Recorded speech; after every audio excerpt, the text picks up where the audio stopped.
వాస్తవానికి చాలా కాలం నుంచి ఎలక్షన్ కమిషన్ యొక్క పనితీరు భలే గమ్మత్తుగా ఉంది.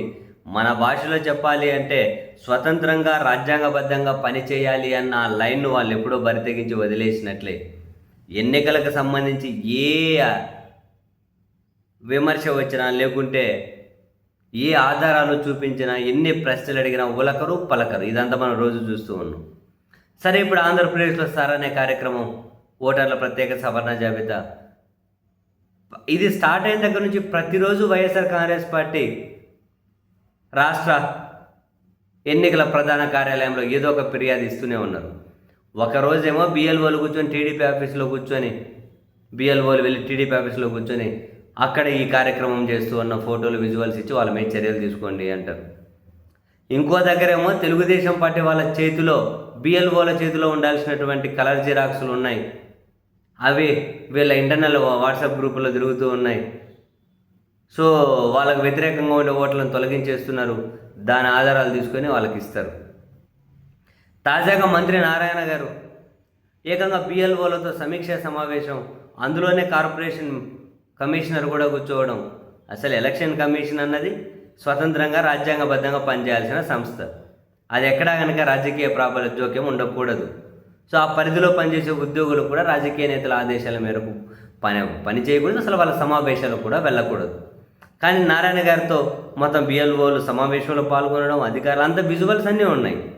దీని మీద కూడా వైసీపీ మళ్ళీ వెళ్ళి ఫిర్యాదు చేసింది.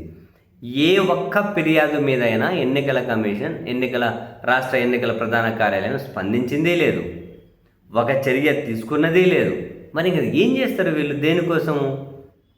ఇంత పబ్లిక్గా కొన్ని బరితెగింపు నిర్ణయాలు జరుగుతూ ఉంటే, ఇప్పుడు ఆంధ్రప్రదేశ్లో దగ్గర 1 కోటి మందికి మ్యాపింగ్ కాలే. ఇప్పుడు ఆ 1 కోటి ఓట్లు నిజంగా హోల్లోకి పోతూ ఉన్నట్లే. అందులో మరి ఎన్ని క్లియరెన్స్లు వస్తాయో తెలియదు, ఎంతమంది ఓటర్లు తొలగిస్తారో తెలియదు.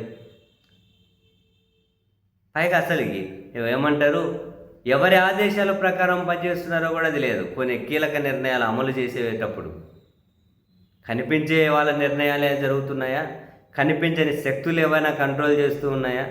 ఇప్పుడు వైసీపీ ఇన్ని ఫిర్యాదులు ఇచ్చింది, వాళ్ళు ఒక్క ఫిర్యాదు మీద కూడా చర్య తీసుకోకపోవడం ఏంటి? వీళ్ళ ఫిర్యాదు నిజమని చెప్పరు, అబద్ధమని చెప్పరు, చర్యలు తీసుకోరు. ఇటువంటి వాళ్ళ విషయంలో రాజకీయ పార్టీలు ఏం చేయాలి? ఇప్పుడు వైఎస్ఆర్ కాంగ్రెస్ పార్టీ నెక్స్ట్ ఏం చేస్తుంది? కోర్టుకి వెళ్ళింది అనుకుందాం, మేము జోక్యం చేసుకోము అంటది కోర్టు. మన కళ్ళ ముందు ఎన్నో సాక్ష్యాలు ఉన్నాయి. ఎన్నికల కమిషన్ విధుల్లో మేము జోక్యం చేసుకోం, ఇటువంటి పిటిషన్లను ఎంటర్టైన్ చేయం. కోర్టులు జోక్యం చేసుకో, ఎంటర్టైన్ చేయరు. ఎన్నికల కమిషన్ ఏమో అసలు స్పందించదు. మరి ఏంటిదంతా? వ్యవస్థలను ఎంత పాడు చేయాలో అంత చేసేస్తున్నారు. ఎవడి ఓట్లు ఉండాలో, ఎవడి ఓట్లు తీసేయాలో వీళ్ళే డిసైడ్ చేసేస్తున్నారు.